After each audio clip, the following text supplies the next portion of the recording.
the world's biggest dating show. 35 countries, 180 weddings, and over 400 babies has arrived. Who is ready to fall for a farmer? Release your inhibitions. Let's go. Feel the rain on your skin. No one else can feel it for you. Only you can let it in. No one else can speak the words on your lips. Put yourself in words unspoken. Live your life with arms wide open. Today is where your book begins. The rest is still unwritten. Lighting up our lives. Patio lanterns. Patio lanterns. What's up, Rizzard? Who you calling Rizzard, son? Isn't that like a compliment? Like the Riz? I was gonna say like Jizzler or something, but it sounded. But it doesn't really have anything to do with your name, and also it's kind of not Sexual. appropriate. Yeah. So Yeah. we're kids. We're a podcast for all ages. That we are. Age appropriate, just like the latest episode of Patio Lanterns High. But, you know, Kurt, we got other more important things to get to here. Farmer wants a wife. Kurt wants Farmer a wife. wants a wife. It kind of, you could have your own show at this point, but what's the latest here, bud? You dropped this big teaser up on our Instagram account that you're submitting an application for the latest season. What's happening here? How many seasons would you guess Farmer Wants a Wife has? Canada or like Yeah, Canada? now I'm clicking. Yeah, that's a good question because they always have all these different countries. It's not a show I had heard of until I want to say 2 or 3 years ago when we brought it up on the pod. Say like American. Let's go default to American. I'm gonna say there's 7 seasons. It looks like I don't even know. I can't even. Seasons to even. There's too many seasons and too many countries and revivals. I think there was like it's kind of like Twin Peaks, The Return. So it ended or it got canceled and then it got revived 15 years later. Right. Yeah, this is great because there's farmers looking for wives all around the world. It's one thing we all have in common. I think it's at 4 or 5 seasons. But it's based off a British show, which I wouldn't have guessed. But it's based off a British show, and the first edition premiered in the UK in 2001. Farmer Wants a Wife. Like that's gonna be older than the Great Race, Amazing Race, or Survivor, or it's gotta be. Yeah, it's about the same. It must have I think Survivor did start in like 2000 or so because they're going into their 50th season this spring, and I think they do 2 seasons a year. So yeah, that goes all the way back then, huh? The #1 television show in Belgium and Norway. Dude, they loved it, and so the U.S. version premiered in 2008. And it did get a revival. So it aired in the US in 2008. It was more fictionalized, so I'm not sure they kind of put a plot to it. I don't know what they did there. It got canceled by the CW after 1 season.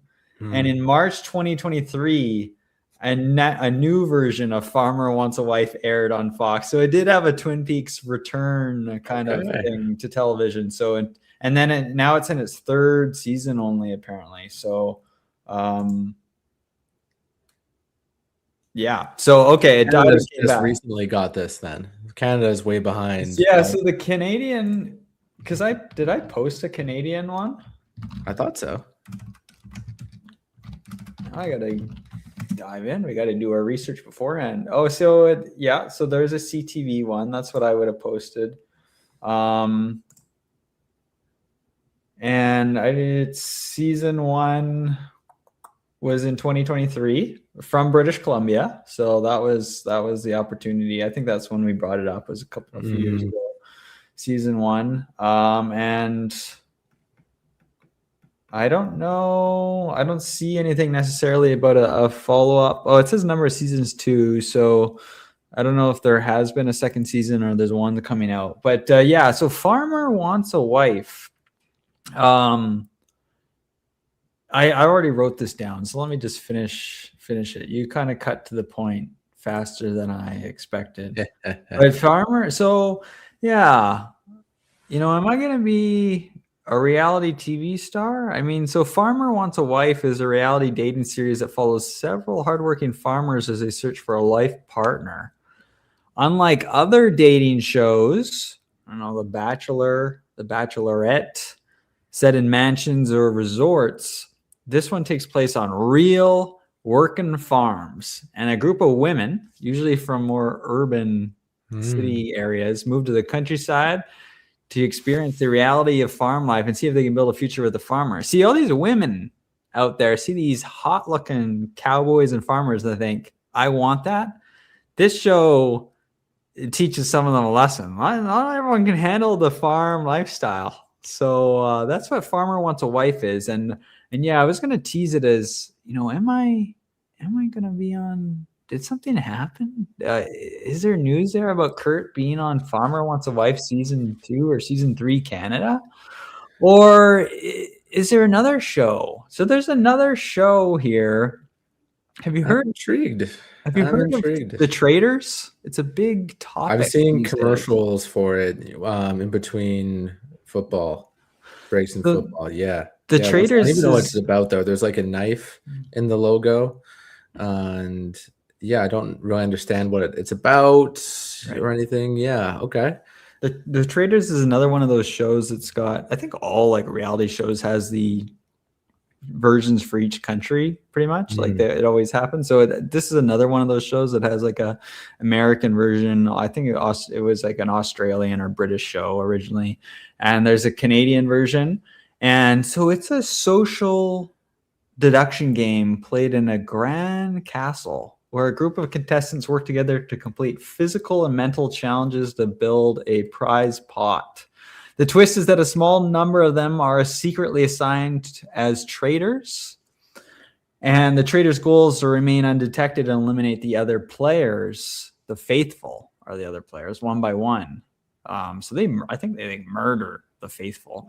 Each night the traitors meet in secret to murder, not for real, I don't think, a player. And each day the whole group meets at a round table to debate and vote to banish who they suspect is a traitor. And I only heard about this show recently, and I also had heard a while. Goes a while back, but it sounded like it was a show version of some video game called like Among Us, which I've never played. Yeah, I was just gonna say, plot to this show just sounds like that game that was very popular during the pandemic. I think I played it times. Okay, yeah, I never played it. And then when I was looking into it more, I talked about like some other games like Werewolf, and there were a couple other games my results were referencing that I had no idea what they were. But I am officially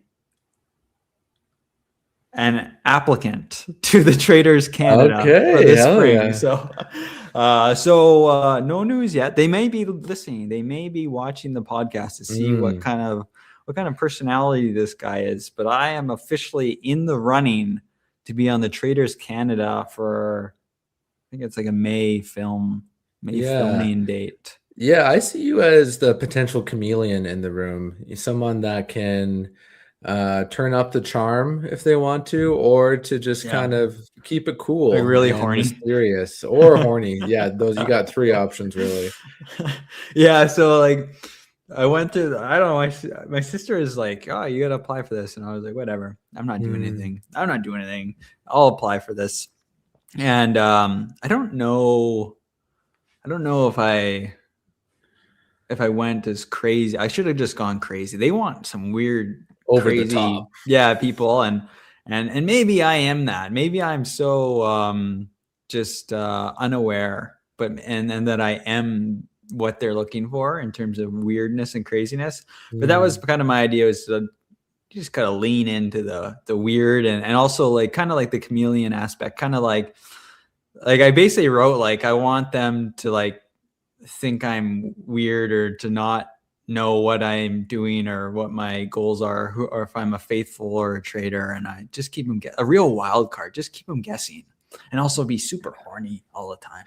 Yeah, dude. Oh yeah, you got your own little side mission here. Just like in that Among Us game, people have different side missions and stuff. I'm sure that's also a thing in traders. And yeah, your side mission is you're looking for a wife. My side mission is farmer wants a wife. I'm playing a whole totally different ball game. You want someone to take back home to Pan City, like you just keep on talking it up. And I'm not even paying attention to the game. I'm just talking it up and hitting on chicks and stuff. Right. Yeah, we'll see. I submitted. I think they had the applications closed like last Sunday. It was funny. It was pretty basic application. You answer, I don't know, 10 to 20 pretty simple questions. They don't leave you a lot of like room. It's not like you're writing an essay in there or anything. They ask you pretty straightforward questions. And okay.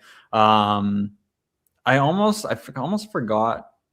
I didn't forget to like kind of put the podcast out there, but I meant to kind of make it a little bit more front and center than what I did, because I kind of got carried away and then submitted it and then moved on. I was like, oh yeah, I was gonna like write this, but whatever. So it's in there, and so take a look it up.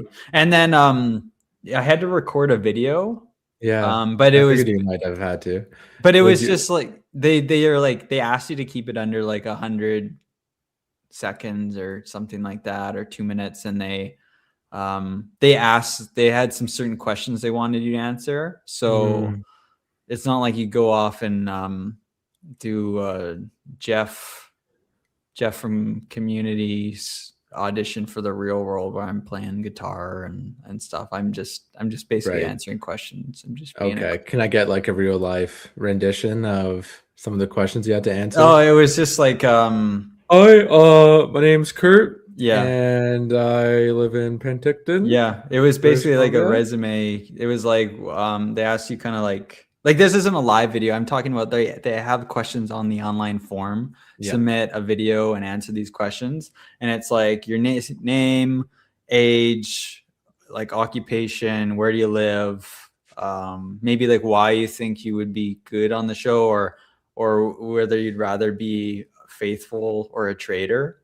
And I think in hindsight, what I answered to like the faithful traitor question, because it came up a couple times, like, what do you want to be? What do you want to be? Do you see yourself as a traitor or faithful? And I think in hindsight, I don't think my logic makes sense now that because I haven't really watched the show. I don't really know what the show is about.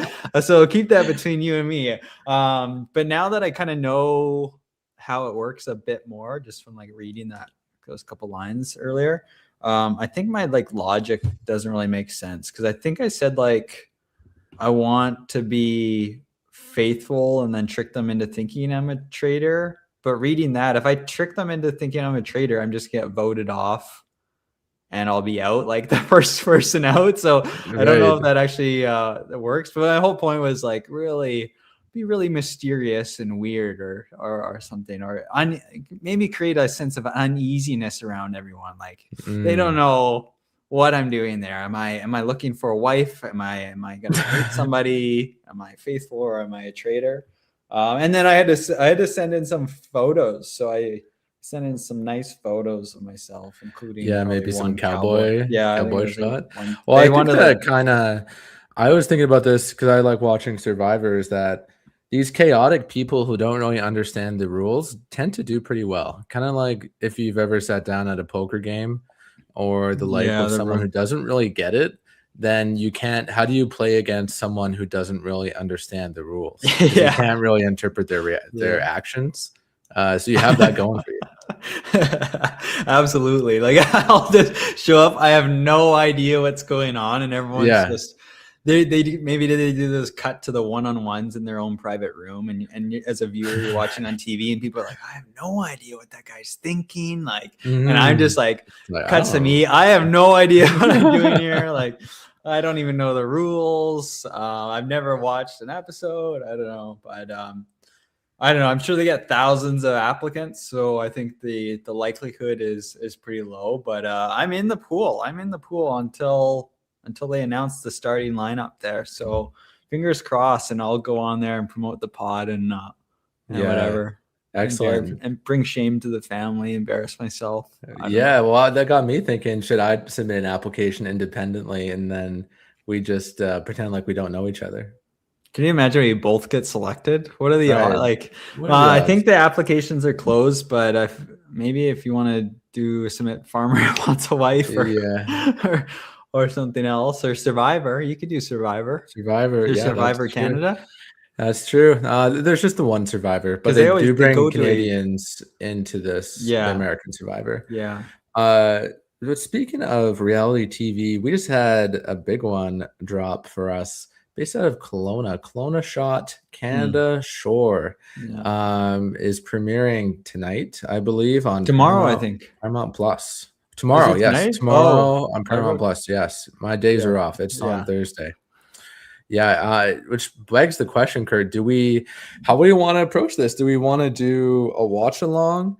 Are we going to be like the Talk Tua podcast or the Talking Talk Tua podcast where they review Haley Welch's Talk Tua podcast, where we just review the Canada Shore podcast or Canada Shore show? How do you want to approach this? You should apply for Canada Shore season 2, assuming it gets renewed. But it's a 2-episode premiere. The first episode, just titled Episode 1. The new roomies move in and things get flirty and messy fast. So the trailer is out on YouTube for Canada Shore. I'm sure like locals have seen it. Like it's in the local news here. It's not a big town here. So Castnet.net. No, I wasn't thinking to watch along. I was suggesting, like, this is not something I would normally watch at all. But the fact that it's Kelowna based and we've got such a great platform here, I was thinking we watch it kind of as they come out and then discuss on the next pod. Not like we were doing it live. Yes, I think we would just kind of discuss some things on the next pod, and it gives us some free content. Okay, time to get a Paramount Plus subscription, people. Yeah, so I'm not sure how many episodes they plan to have, but first 2 episodes tomorrow. The Talk Tua podcast kind of threw me off. Like, it's not. I don't know. It threw me off because like every podcast is already reacting to something or talking about something. Like we're not being like the Talk to a podcast. We're just being a podcast. This is what podcasts do. We just talk. But there could be a Talking Patio Lanterns podcast where they talk about what we talk about. Yeah, so we don't need to like I guess that's also what I mean. We're not turning into the Canada Shore podcast. We're just it's just another topic in our menu, in our nice long menu of items that we can discuss and laugh about and stuff. Yes. So I guess I'll have to throw this stuff on here. I mean, the good news is with our 2-week breaks, we have like pretty good amount of time to like rip through some episodes. I'm sure they're doing like weekly episodes. They wouldn't do faster than that. And then, so we'll have at least 2, probably 3 or 4 episodes to watch before the next Patio Lanterns show. Do you have any predictions without ever watching an episode? What do you think's going to happen in episode 1 and 2? I don't know how someone's hooking up. Kurt. We know that much. Well, yeah, they're moving people into are the house. Yelling. People are screaming. They're not going to actually space. Be from Kelowna. They're going to go to the bar. Things are going to get messy. They're going to go to the lake. I saw some of this in the trailer. One of them is going to think it's the ocean. I don't know. I'm just sad you kind of have, I think you. When did you move to Nelson? You were in Nelson all September 2024. Yeah, so you had already moved away. Otherwise, we would have had maybe a better shot at being in the background on a random night at a bar or something. But yeah, I'm kind of sad we're not going to be in any of these episodes awkwardly in the background. Predictions. The synopsis is just the new roomies move in and things get flirty and messy fast. Well, who are the old roomies? Who's already existing in Kelowna? Are they going to just pretend that Snooki is already living in Kelowna here? So I don't know anything about it. There's people in Kelowna, I guess, apparently reading that, and there's people moving in, and so there's gonna be a bunch of people. Knowing little I know about Jersey Shore and reality TV, there's gonna be a bunch of people and a bunch of personalities together. Things are gonna get messy, arguments, sex, clubbing. Maybe they'll hit the gym. I don't know. It's just gonna be like a lot of drama and loud noises. I envision that like there's gonna be a lot of cross promotion on this. So I'm envisioning that each of them has maybe a job at a famous Kelowna place. Maybe someone has a job at BNA, someone has a job at the El Dorado. It's all kind of tourism industry. Someone has a job at a winery, I think and this the is one cameras. big elaborate Nixon. I do. I think they're a big player in all this. The first scene, BNA. Second scene, Skinny Dukes. Third scene, Bernie's. Yeah. Fourth scene. What's that place up at Big White? Snowshoes. Is that Snowshoe what the one they Sam's? have? Yeah. It's all gonna come together for the Nixon group here. You think you'll just see a bunch of people from high school in it? I think 0. Okay. 0 people. I'm convinced they're not gonna really show many Kelowna locals. No, I don't think besides so. just Unless they like just happen to background be characters. in the club. Yeah. Which would be funny. But yeah, I mean, I don't know. Throw it on, jot down some notes, and we'll talk about a few episodes next time on Patio Lanterns. But we'll see. We'll see if it gives an accurate representation of the Okanagan and if it makes us Kelowna proud here. Absolutely. We're the arbitrators of what and what isn't Kelowna. So tune in to hear if Kurt say that's Kelowna or to say thumbs down, not Kelowna. Since we're on this whole television kick, do you want to talk about Avatar for a minute? Let's talk Avatar. You haven't seen the third one yet, right? I tuned in The Way of Water. I think I watched the first 30 minutes. The second That's one. 2. Oh shit. I saw only 30 minutes of The Way of Water and then I got distracted and turned it off. Yeah, no, I just rewatched it and I could see I would be surprised if you were able to sit through that. I have not seen the third one. The third one's Fire and Ash. They're doing the whole airbender thing, so they're going through all the elements here.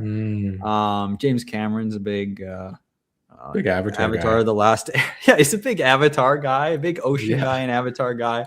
Right. He's been working on these movies for what, like 20 years now, like straight. I don't know. All he does is Avatar. Took a massive break between the first and second movies just for it to be shit. They lost all momentum.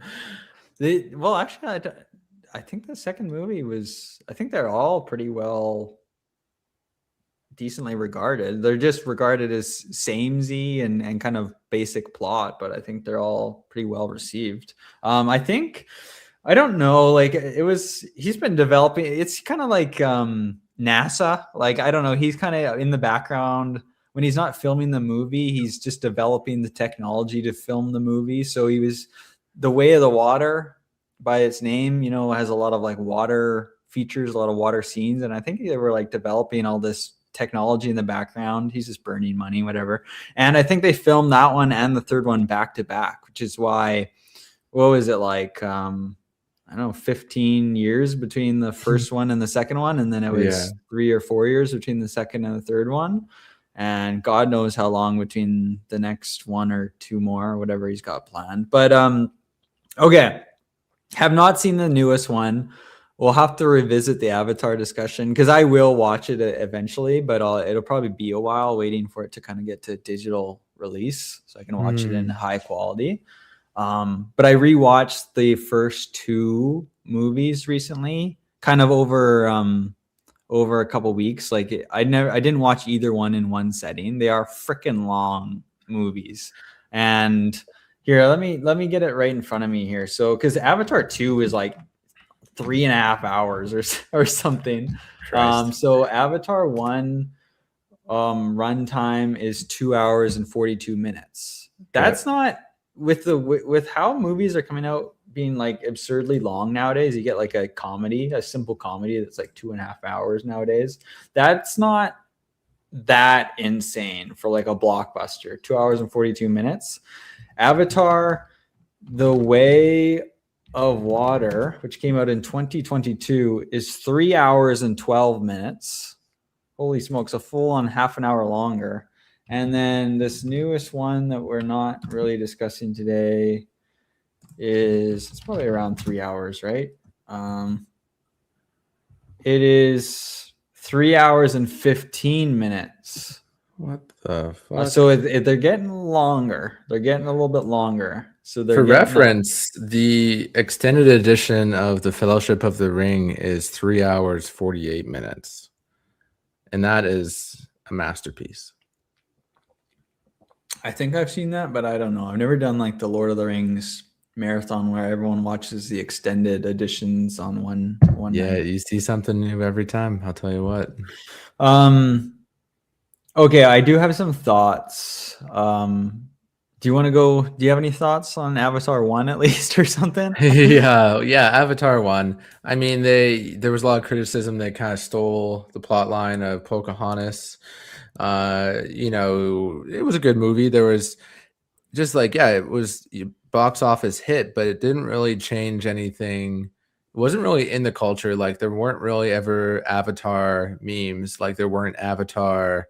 I don't know. It didn't really carry. It was weird. It was like this big theatrical thing, but it didn't really have an impact on culture. Yeah, it was like the quietest blockbuster ever. But at the same time, it made $1 billion, billions of dollars. Right. Like it made a shit ton of money. But you're right. Like it wasn't like something that was like memed and talked about and referenced all the time. Like but it's still it somehow made a shit ton of money, became like the highest grossing film ever before it was like passed.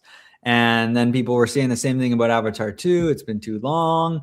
And then that one came out and same thing. It made a shit ton of money and no one talks the third about one. it. And yeah, it is kind of funny. You're right.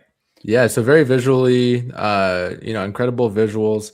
The only meme I can think of is Sully falling out of the plane in the first movie. I feel like that's resurfaced a little bit. I forget what context it would be in, but there's lots of stuff about hot aliens.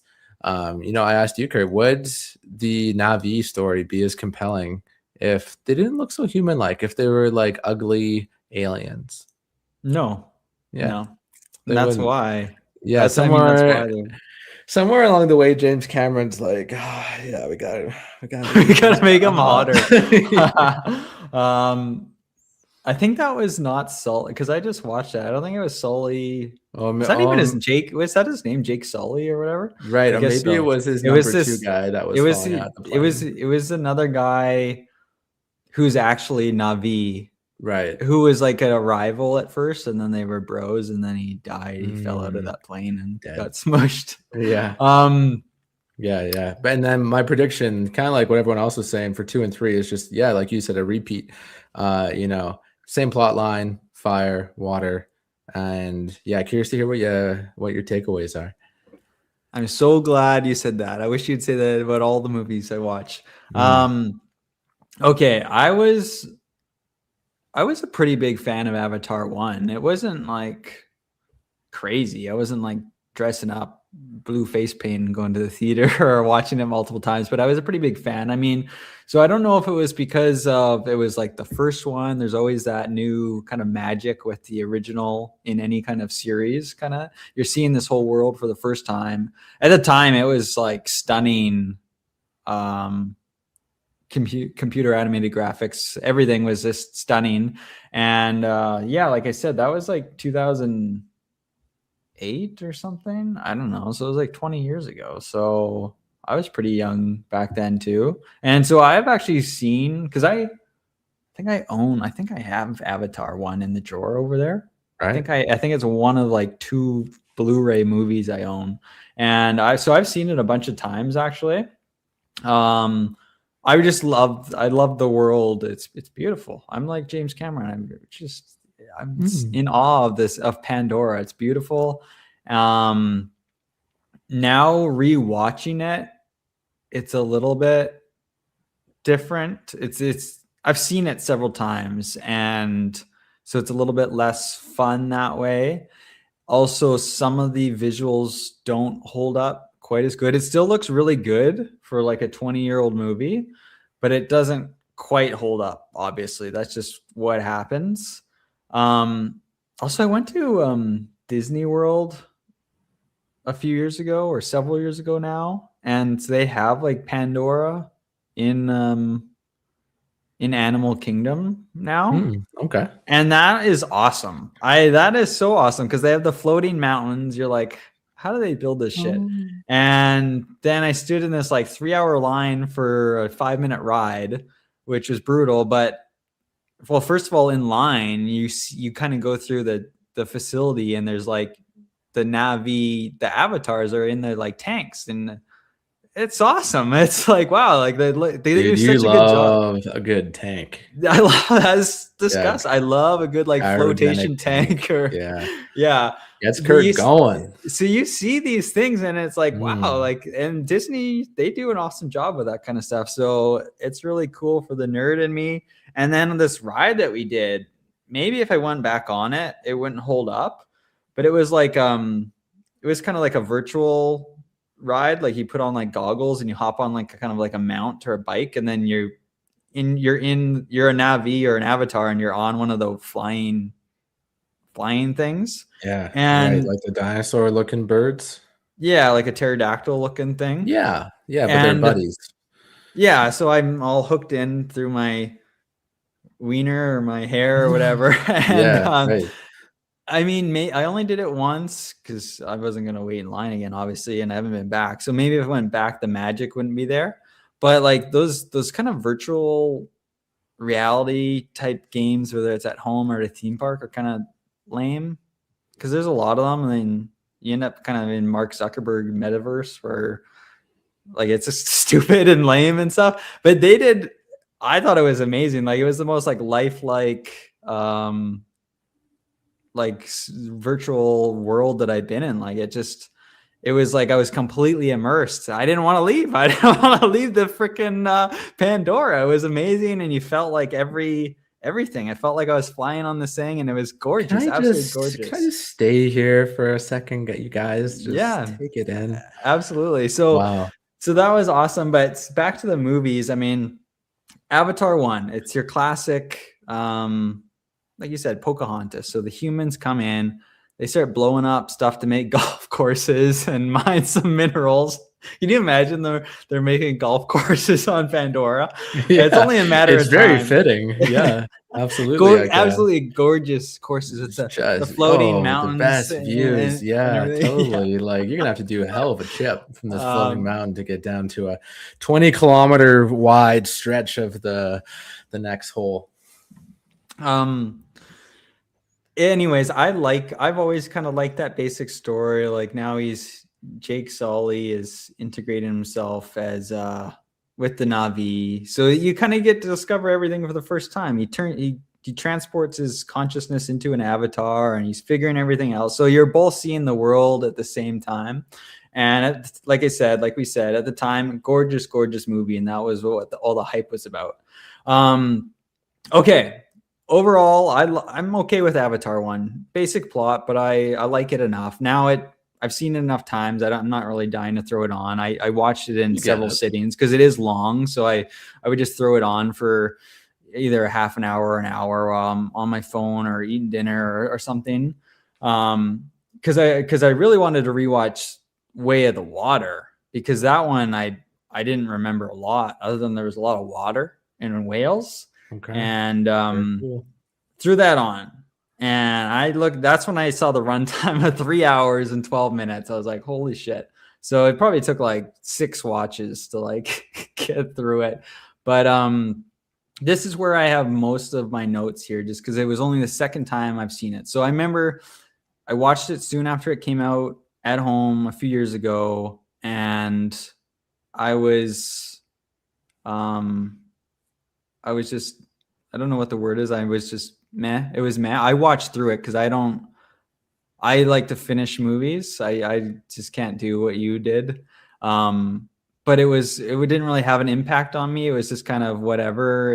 It just wasn't that interesting. I stand by my decision then. Yeah, it didn't captivate me. And the same thing happens when I rewatch it, except this time I rewatched it, let's just say in higher definition. Absolutely stunning movie. So this one is now 2022. There is a noticeable difference between this one and Avatar 1. Like, absolutely gorgeous movie. Like the Na'vi characters, the environments are beautiful. The ocean is beautiful. There are some scenes where you can kind of, it doesn't look quite right. Like, I think one of the things I struggle with the most is putting like the human clothing on the Na'vi. It always looks weird because now they've got like a few different They got some style now. Huh? They've got these hybrids. They've got like these human Na'vi running around. Yeah. Like, so it's not just Jake Sully, it's like the army villain from the first one for whatever reason, and a bunch of other human army people transition to Na'vi. And anyways, the human clothes just doesn't sit right, like the texture, the flow, the lighting. So it looks a little bit jarring, but overall beautiful movie. I have a few problems with this one. First of all, the main one is it's a retread of the first movie's plot, basically, without the discovery part. So it is, and it sounds like the third one's the same thing. But we'll have to wait a few months or whatever to talk about that one. So that's my first problem. It's like, okay, we're doing this again. And then I just have like so many like nitpicks about it. Like, so this one takes place, I guess, several years after the first one. Because after the first one, Jake Sully is like, I'm not human anymore. I'm Na'vi. I can walk now, because he was in a wheelchair before. Yeah. And he bangs the hottest Na'vi woman ever. And they kick off all the humans. So the humans have to go back home. Well, I'm watching the first one, and they say, like, the big CEO guy says, like, this isn't over. And like, with the firepower they have, because they're mining this planet for this amazingly it was a little bit over the top. They called it UNOBTANIum. Is that what they called it? Yeah. It's like, are you kidding okay. me? Like, you can just workshop that a little bit more. Yeah. Like, so even in the second one, they're doing a new thing, except it's like whale. I forget. It's a part of the whale, but it's a new thing that's supposed to keep you, like, to de-age you, or to make it so you don't grow old. So instead of like a mineral, or on top of the minerals, I guess they have this whale sperm or something that you guzzle down and you don't age, and it's funding the whole operation, they say. But at the end of the first one, they kick off all the humans, and with how badly they want this mineral, with the firepower, with how greedy humans can be, and how greedy they make them out to be in that one. And they're coming back. Like, at that time they're coming back. Like, they didn't just win. You think the humans are just gonna go back? No, they'll just come back with double the army, blow up the Na'vi's other tree, and build some golf courses. Like now that they know it's going to be a war, they're coming back. So the second one, they start the second one with seemingly no, like, prep. Like, it's kind of weird to me. Like, the humans are back. It's several years later. Jake Sully's got all these fucking kids running around. We'll get to that in a minute. And they're doing, the Na'vi, led by Jake Sully, is doing like military raids to pick up, I don't know, guns and resources from the humans. So the humans are back destroying shit and hunting whale sperm and whatever else, I guess. But other than that, other than like the raids, it's like there's seemingly no thought or prep. Like, you had to have known this wasn't over. So what is your solution long term to keep the humans off this planet, or to get along at least. And Just to make it little baby Jakes. it That's just his seemed, mission. yeah, it seems like He's breeding they an just army. ignored that, and he breeded an army was his plan. So I already don't like that, because it's like, okay, like, Yeah, know it's, what, like- it's brutal because he has inside knowledge of what Yeah, the he's military human. would be like. So he's kind of like, it's almost like he caught off guard a Oh, little bit. yeah. And then, so you got that going on. And then they bring back the army guy. Stephen Lang is the actor's name, who I like. I thought they killed think- him in the first one. They did. Yeah. You know who else they killed? Sigourney Weaver of Alien fame. They killed her in the first one, and she's back as Jake's daughter. So they bring, everyone can come back because they got all these freaking avatars lying around. But the military guy, they killed him, and I think he was a good villain. Like, he's pretty like one-dimensional, but I think he was pretty cool. Yeah, And, like the scars.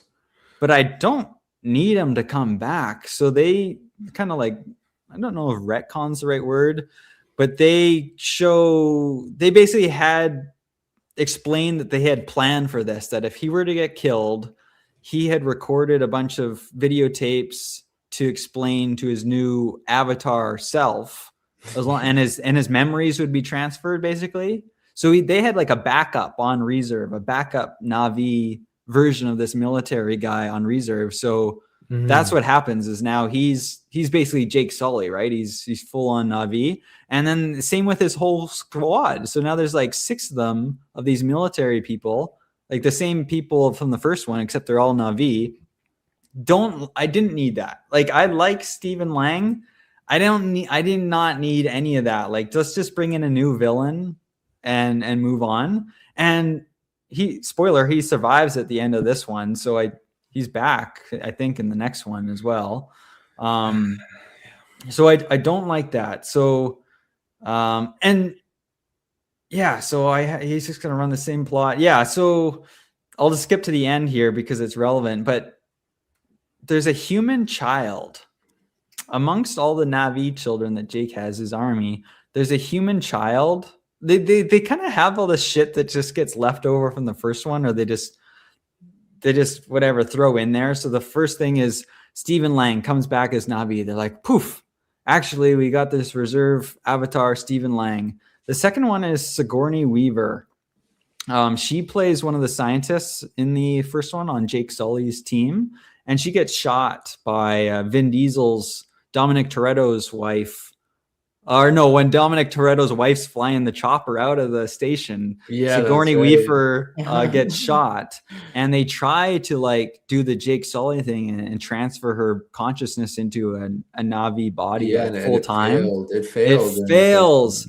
So in this one, they just say something like, "Oh, we don't know how it happened, but she was mysteriously like pregnant and like gave birth." Like, her avatar was like mysteriously like pregnant. We don't know who the father was. And she gave birth.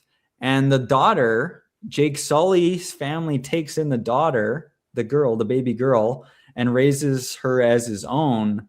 And this little girl, who's the little girl, is played by Sigourney Weaver. So she's kind of got like a weird, deeper voice. And sometimes it's a little bit weird. So they decided to bring her back. Did not need that.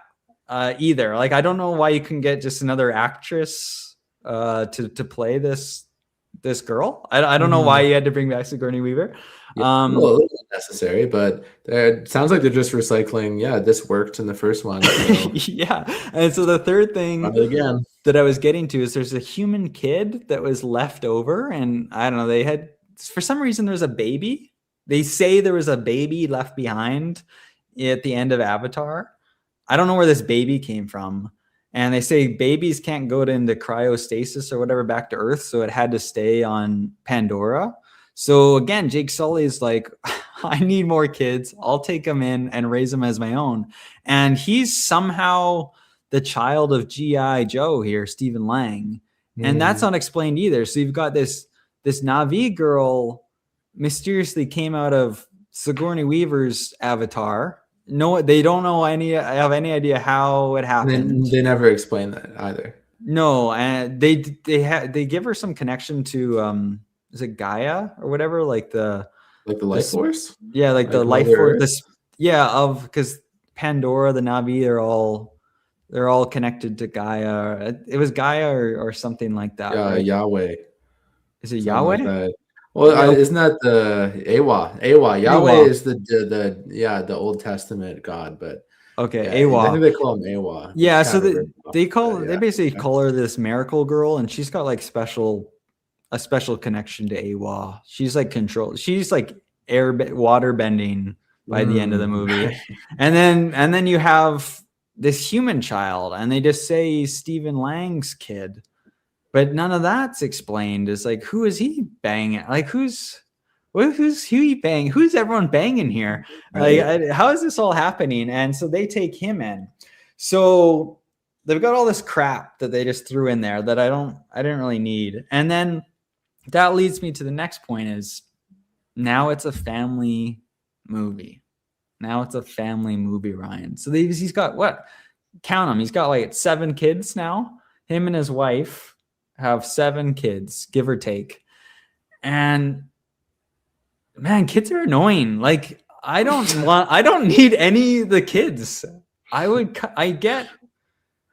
And Kurt's seen enough kids that one airplane ride he was on. He's like, get me the hell out of here. I feel like they could have at least waited one more movie to get the kids in there. I know, like, yeah, they're hooking up, they're banging, like they're probably gonna have kids. They're big on the family thing. They're gonna have kids, but they decided to skip ahead several years, and now they've got 17 kids.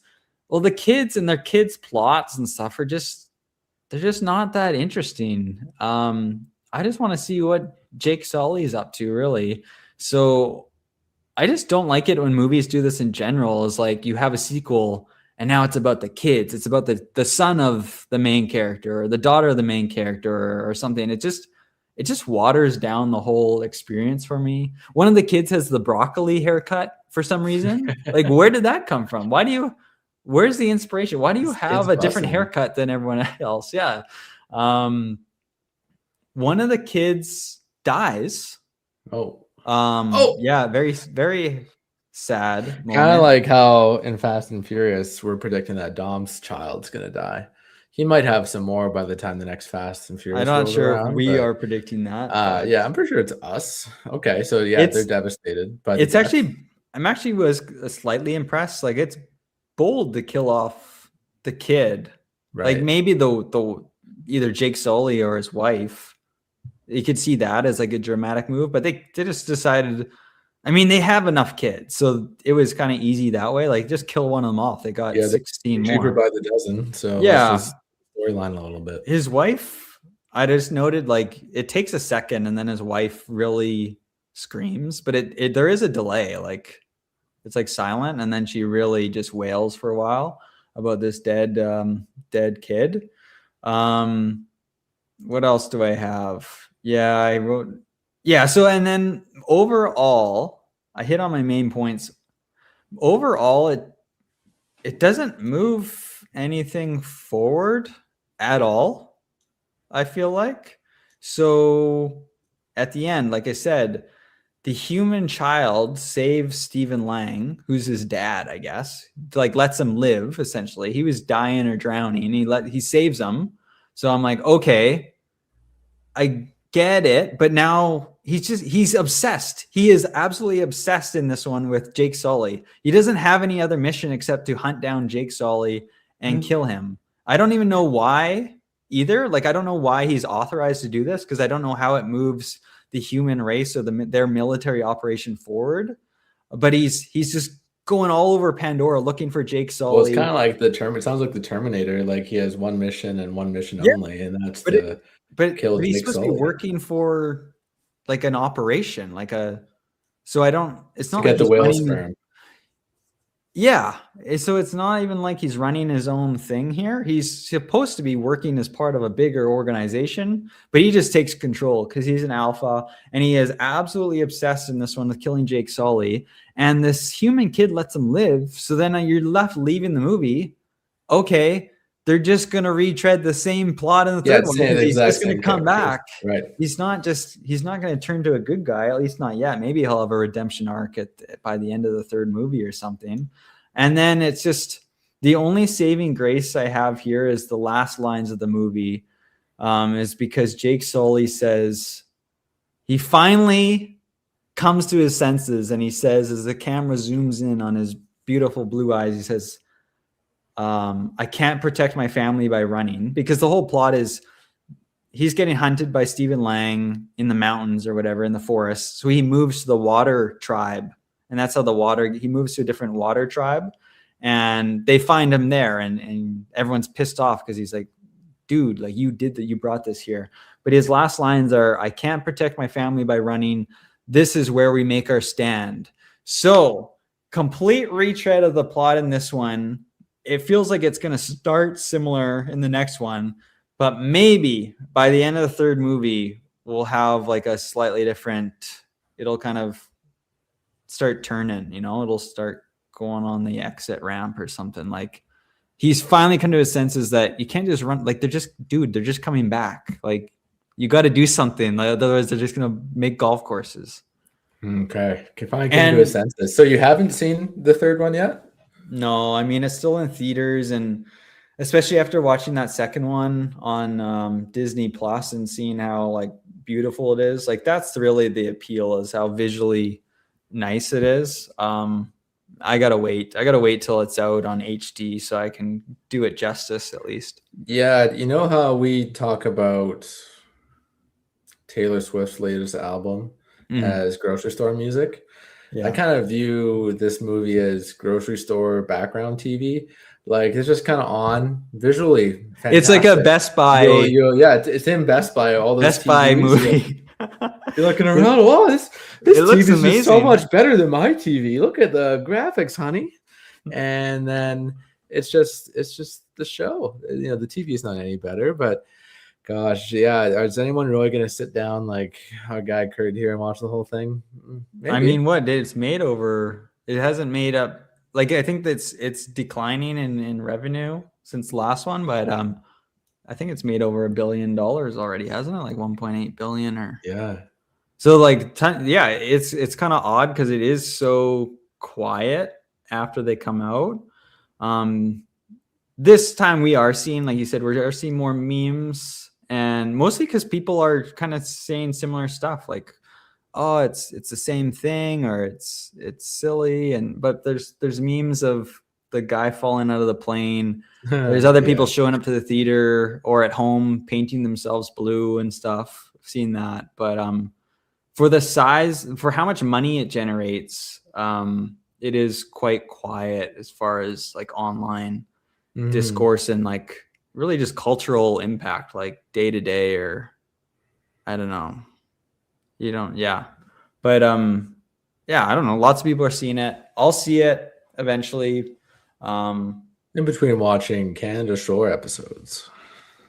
I don't even know, like, because these movies take a while now to get released on digital. So the Canada Shore I might be away filming the Traders Canada when this is available. If you don't answer my call, it'll be like everyone will have to be like, "What the fuck is Kurt?" And then everyone will be running around this castle or whatever, trying to figure out who the traitor is, and I'm sitting in the theater room watching 3 hours and 50 minutes. You get someone cornered in a room, so you're like, okay, so in the second Avatar, it's water based. Right, and they have to get this whale sperm for longevity reasons, and then you just go on this huge rant, and maybe they'll be your wife one day.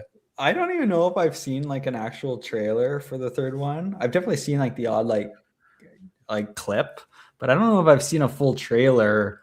Obviously, it sounds like fire is involved, but from what I hear from early feedback is that they did not change up the environment at all or much, which is very disappointing, because because we talked about the basic plot.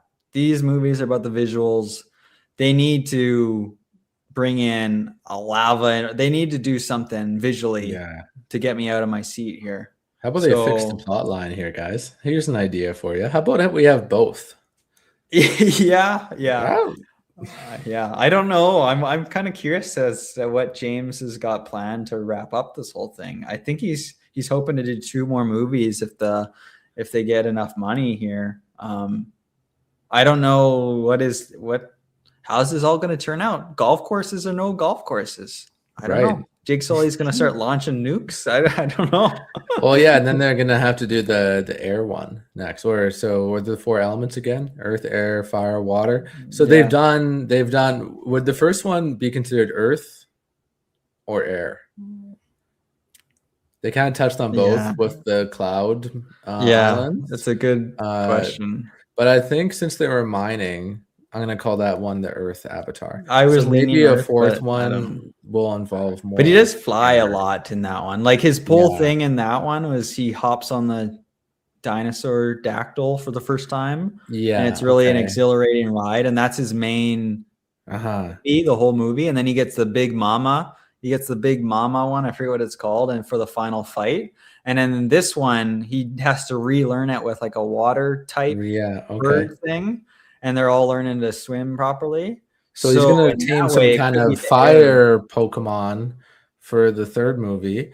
And then like I'm thinking like a Charizard equivalent. So he can fly and breathe fire, perhaps. It would be the same as the regular, but it's just breathe fire. Yeah, you could do like maybe like a Magmar. Just different fire Pokemon here. But for the Earth one, maybe they can have some kind of Navi thing that digs. It's just digging, and all these guys, they're digging around. So they just kind of hop in on their Navi, and they can dig like a mole straight into the center of the planet. The humans would like that because they're all about digging in that planet. Yeah. I don't know. And then full circle, those little diggers become the giant worms in Dune. The Dune planet is just the Avatar planet. And that'd be crazy. That'd be a Planet of the Apes type twist, right? Where it was kind of like, it's Earth. You heard it here first, folks. Okay, that'd be a crazy connection. Can't wait for Dune Part 3. By the way, coming. I don't know, this year, next year. No, that is a series of good plot and visuals. Good, really good visuals. I thought the same. So that's Denis Villeneuve. I don't know how to pronounce his name, but he's regarded as like one of the best directors currently, and he does amazing movies. It's a little bit hit and miss for me because obviously I'm not a big Dune fan, so those are all kind of misses. Amazing visuals, good music. Blade Runner, which he also directed, the new one, amazing visuals. Yeah, I'm iffy on the whole Blade Runner stuff, even going back to the first one that I watched too, leading up. But I don't know. He did this Arrival movie, Aliens in that one, so that was cool. Alien eggs. Cool. Oh, you know what? Now he got me on a movie thing. So I wanted to mention real quick. I don't want to go off into a long Avatar tangent, but obviously I watch a lot of movies, and I just watched one the other day, John Carpenter's In the Mouth of Madness. Do you know who John Carpenter is? I haven't heard of either of these two names here, the movie nor the director. Yeah, so the director, he's quite famous because he has a lot of his movies. Like he did The Thing, and he did, I think, Halloween one, like the original Halloween. But he's unique because he kind of does everything. Like he does like the writing, directing, and the music, which I find really cool a lot of the time.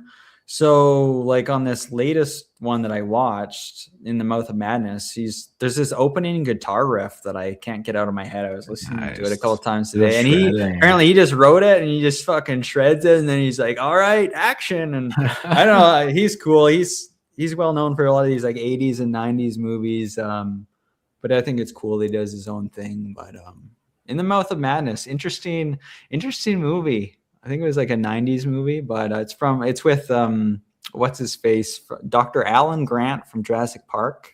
Right. Sam Neill, I think is his name, who's great. He is a great actor. But yeah, it's kind of like this writer. his horror novels are kind of coming to life. It's almost like a Goosebumps for adults.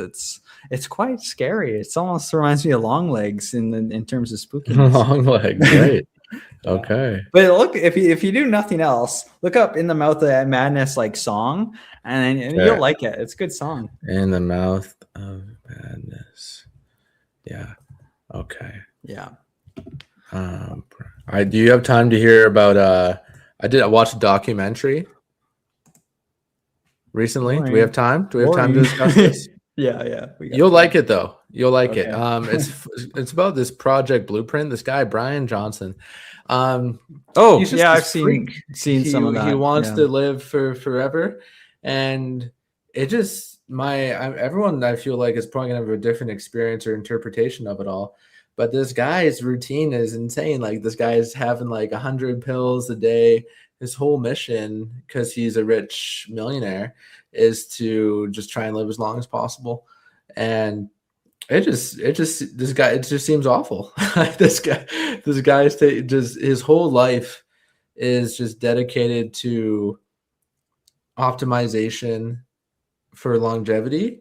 And the whole documentary, I couldn't watch some of it because just kind of it was cringe. Like he forces himself to eat while in the splits. He like eats the same food every day. Like this guy just must be super OCD because he's just so over the top, like just dialed in on his well-being. Like he's this robot in human form trying to live as long as possible.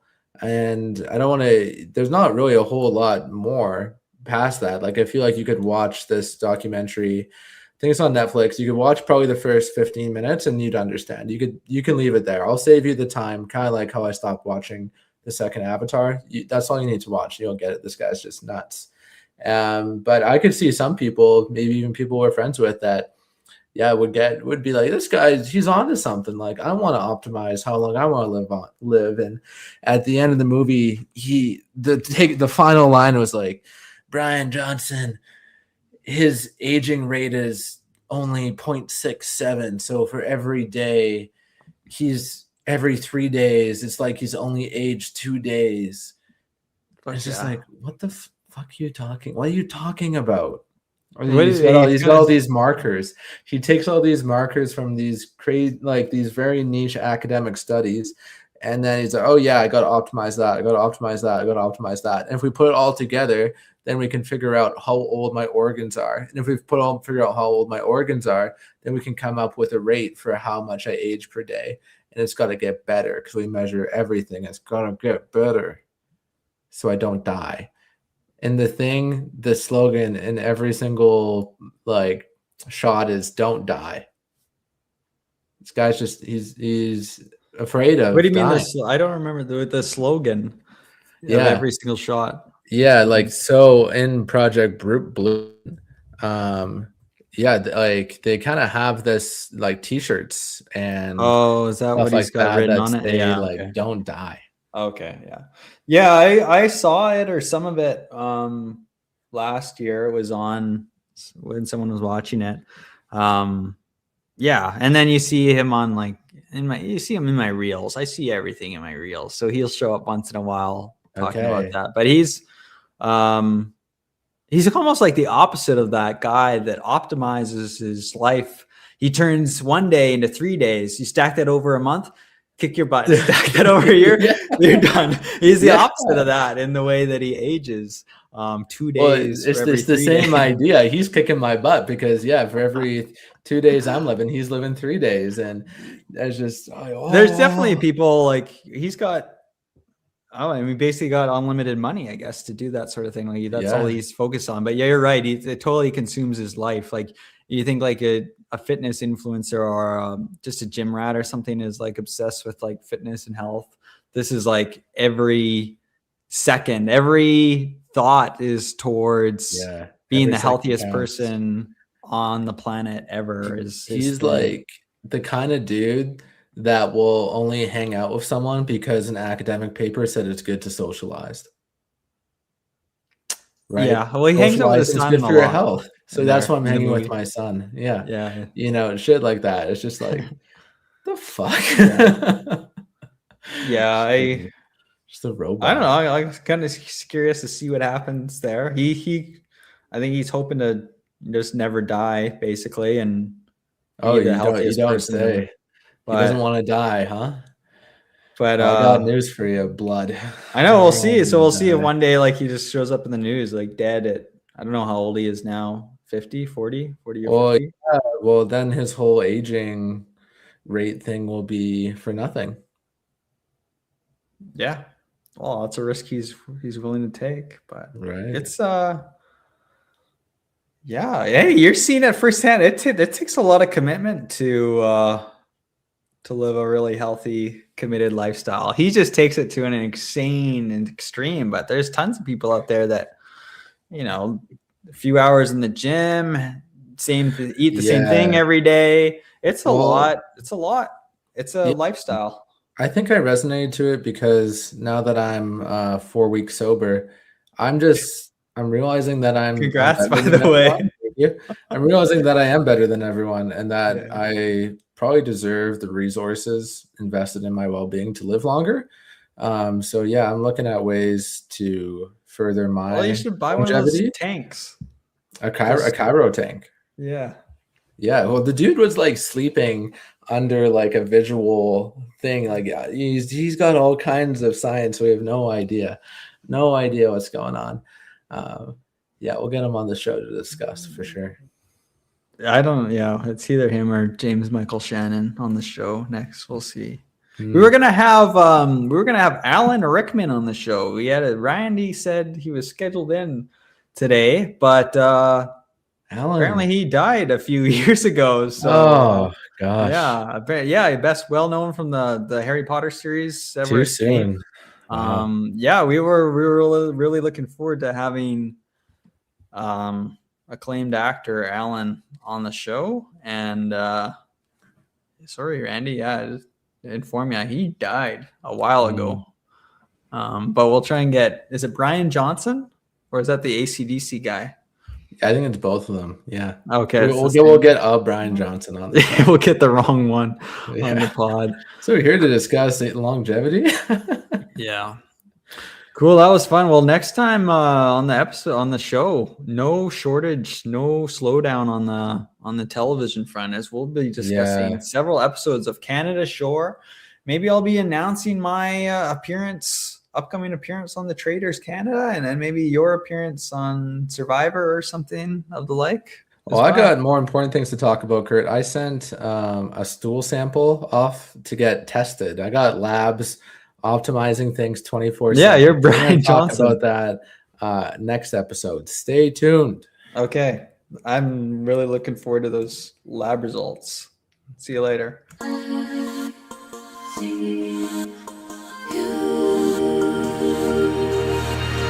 Walking through a dream, I see you. My light in darkness, breathing hope of new life. Now I live through you and you through me, enchanting.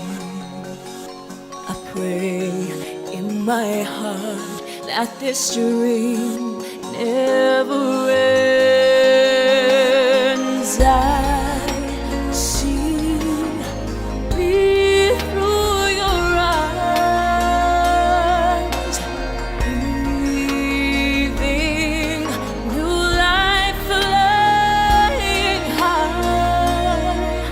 Your love shines the way into paradise. So I offer my life as a sacrifice. I live through your love. You teach me how to see all that's beautiful. My senses touch your world I'd never pictured. Now I give my home to you. I surrender. I pray in my heart that this world never